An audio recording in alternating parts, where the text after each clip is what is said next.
என் அண்ணன் மனைவி பேரு சிந்து. அவளுக்கு அப்போ வயசு 33. அவ ஒல்லியாவும் இல்லாம குண்டாவும் இல்லாம மாநிறத்துல அழகா இருப்பா. அவளுக்கு 2 பெண் பிள்ளைகளும் ஒரு ஆண் பிள்ளையும் உள்ளது. நான் படிச்சு முடிச்சுட்டு வேலைக்கு வெளியூர் செல்வதுல முதல் முறை என்பதால எனது அண்ணன் திருப்பூர் பஸ் ஸ்டாண்ட் வந்து என்ன அவன் வீட்டுக்கு அழைத்து சென்றான்.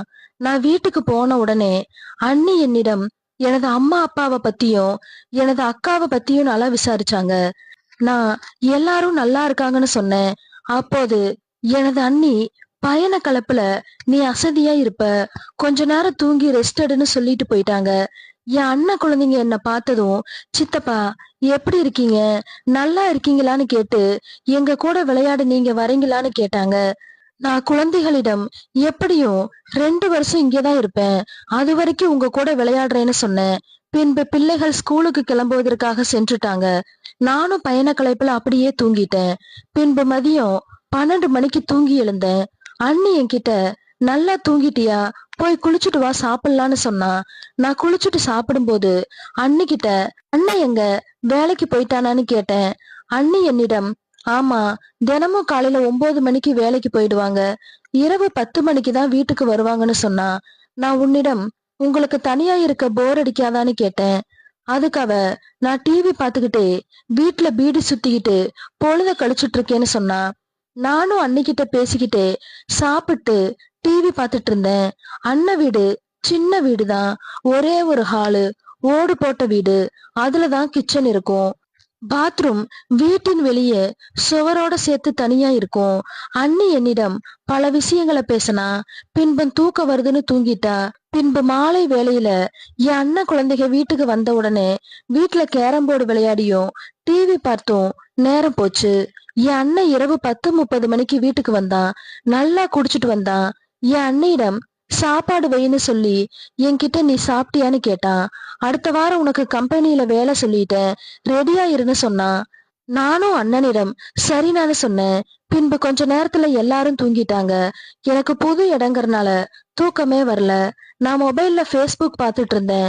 பின்பு 12 மணி அளவுல அண்ணி எழுந்து நீ இன்னும் தூங்கலையான்னு கேட்டா. நான் இல்ல, எனக்கு தூக்கம் வரலைன்னு சொன்னேன்.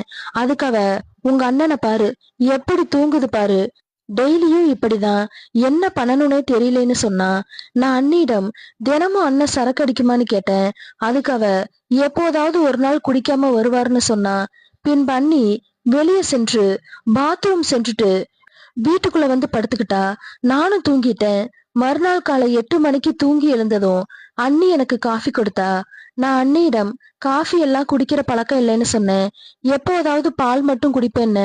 அப்ப பால் குடிக்கிறியான்னு கேட்டா. சரி கொண்டு வாங்கன்னு சொல்லி பாலை வாங்கி குடிச்சேன். கொஞ்ச நேரத்துல அண்ணன் பிள்ளைகள் எல்லாரும் போயிட்டாங்க. எனக்கு வீட்டுல இருக்க ரொம்ப போர் அடிச்சுது. அப்போது அண்ணி என்கிட்ட நீ வேணா எங்கேயாவது வெளியே போயிட்டு வா, உனக்கு நேரம் போகும்னு சொன்னா. நான் சரி அண்ணின்னு சொல்லி வெளியே சென்று சும்மா ஊரை சுத்திட்டு மதிய சாப்பாட்டு வேலைக்கு வீட்டுக்கு வந்தேன். அண்ணி என்னிடம் நல்ல ஊரு சுத்தனியான்னு கேட்டா. நான் தனியா எங்க போறது, யாராவது இருந்தா கூட சுத்தலான்னு சொன்னேன். சரி சாப்பிடுவான்னு சொன்னா. இருவரும் சாப்பிட்டோம். இப்படியே ஒரு 3 நாள் போச்சு. அன்றிரவு அண்ணன் என்னிடம் நாளைக்கு உன்னை வேலைக்கு கூட்டிட்டு போறேன்னு சொன்னாரு. நானும் மறுநாள் வேலைக்கு புறப்பட்டு அண்ணன் கூட போனேன். எனக்கு மாதம் 15,000 சம்பளனும் 1ஆம் தேதி முதல் வேலைக்கு வருமாறு சொல்லி அனுப்பிட்டாங்க. நான் அண்ணன் வீட்டுக்கு சென்ற போது கதவு அடைச்சிருந்தது. கதவு தட்ட சென்ற போது எனது அண்ணியும் ஒரு ஆணும் சிரிக்கும் சத்தம் கேட்டுச்சு. நான் அண்ணனும் வேலைக்கு போயிட்டான், இவ யாரோட கதவை அடைச்சுக்கிட்டு பேசிட்டு இருக்கான்னு யோசிச்சேன். இப்போதைக்கு கதவை தட்ட வேணாம், கொஞ்ச நேரம் கழிச்சு தட்டலான்னு எண்ணி வீட்டு வாசல் அமர்ந்தேன். ஒரு 5 நிமிஷம் கழிச்சு பாத்ரூம் சென்று அங்குள்ள சுவத்துல ஏறி ஜன்னல் அருக பார்த்தேன். வீட்டுக்குள்ள ஏதாவது தெரியுதான்னு பார்த்தப்ப ஜன்னல் லேசா திறந்திருந்துச்சு. நான் அதன் வழியா வீட்டுக்குள்ள பார்த்த போது என் அண்ணன் வீட்டின் தெருவுல கடை வச்சிருக்க ஒருவன் என் அண்ணிய கட்டி பிடிச்சுக்கிட்டோம் இருந்தான். என் அண்ணி அப்போது பாவாடை ஜாக்கெட் மட்டும் போட்டிருந்தா. அவன் லுங்கி மட்டும் அணிஞ்சிருந்தான். எனக்கு அதை பார்த்த போது ரொம்ப அதிர்ச்சியா இருந்தது. என் அண்ணியா இப்படியான கோபம் வந்துச்சு. உடனே வீட்டு கதவை தட்டி கேட்கலான்னு நினைச்சப்ப என் அண்ணியின் அழக அவளை முழுசா பார்க்க தோணுச்சு. என் அண்ணியோட வயிறு ஒட்டி தொப்புல அழகா இருந்துச்சு. பின்பு அவன் என் அண்ணிய திருப்பி கன்னத்துல முத்தமிட்டு உதட்டுல முத்தமிட்டான். என் அண்ணி ஜாக்கெட்ட கலட்டனா. என் அண்ணி பிங்க் கலர் பிரா அணிஞ்சிருந்தா. பிராவ்ல என் அண்ணி முத்தமிட்டு கடிச்சான். பின்பு என் அண்ணி அவ பாவாடைய கழட்டி கீழே விட்டா. கருப்பு நிற ஜட்டி போட்டிருந்தா. என் அண்ணிய இந்த குளத்துல பார்த்தப்ப முதலா அண்ணி மீது ஆசை வந்துச்சு. என் அண்ணி அவ பிராவ தூக்கி வாயில வச்சா. அவன் என் அண்ணி சப்பி முத்தமிட்டான். எனது அண்ணி கட்டில்ல படுத்தா. அவன் லுங்கிய கலட்டிட்டு என் அண்ணி மேல படுத்து தொப்புளு தொடைன்னு முத்தமிட்டு என் அண்ணியோட ஜட்டிய கலட்டனா. பின்பு அவன் சட்டிய கலட்டி சேஃப்டி அணிஞ்சு என் அண்ணி மீது படுத்துக்கிட்டான். கழுத்துல முத்தமிட்டான். என் அண்ணி சுகத்துல உள்ள விடு, சீக்கிரமா விடுன்னு சொன்னான். அவனும் அவனோட தம்பிய புடிச்சு அண்ணி சாமான்ல விட்டு ஒரு 5 நிமிஷம் என் அண்ணிய குத்தி குடுத்தி எடுத்தாரு. என் அண்ணி சுகத்துல கண்களை மூடிக்கிட்டு கொஞ்ச நேரத்துல அவன் தம்பிய உருவி, அண்ணி அதுக்குள்ள முடிச்சிட்டியான்னு கேட்டா. பின்பு எழுந்து உடைகளை அணியவும் நான் கொஞ்ச நேரத்துல கதவை தட்டினேன். என் அண்ணி வெளியே வந்து, என்னாச்சு, சீக்கிரம் வந்துட்ட, வேலை முடிஞ்சுதான்னு கேட்டா. நான் இல்ல, என்ன 1ஆம் தேதி வர சொன்னாங்கன்னு அதான் வந்துட்டேன்னு சொன்னேன். அவன் வீட்டுக்குள்ள கட்டில் அடியில படுத்திருந்தான். பின்பு அண்ணி என்னிடம் கடைக்கு போய் அரிசி சோப்பெல்லாம் வாங்கிட்டு வான்னு சொன்னா. நான் கொஞ்ச நேரம் கழிச்சு போறேன்னு சொல்லவும் ரொம்ப அவசரம், உடனே போன்னு சொன்னா. என்ன அவசரம்னு கேட்டேன்.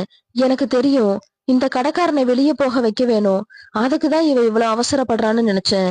பின்பு வெளியே சென்று சாமான்களை வாங்கிட்டு வீட்டுக்கு வந்த போது அண்ணி என்னிடம் எந்த தப்புமே செய்யாத மாதிரி ரொம்ப சாதாரணமா பேசினா.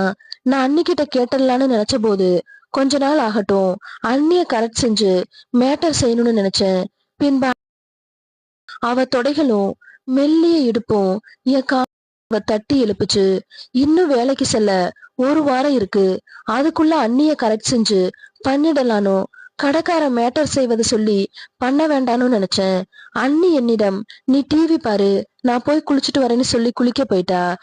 பின்புதான் நினைச்சேன், என் அண்ணன் தினமும் வேலைக்கு காலையில போயிட்டு இரவு வந்தவுடன் சாப்பிட்டு தூங்கிடுறான். ஒன்னும் செய்யாததால அண்ணி வேற ஒருவனுடன் செய்யறான்னு. ஆனா எப்படி இவ்வளவு தைரியமா அண்ணனுக்கு துரோகம் செய்கிறான்னு வருத்தமா இருந்துச்சு.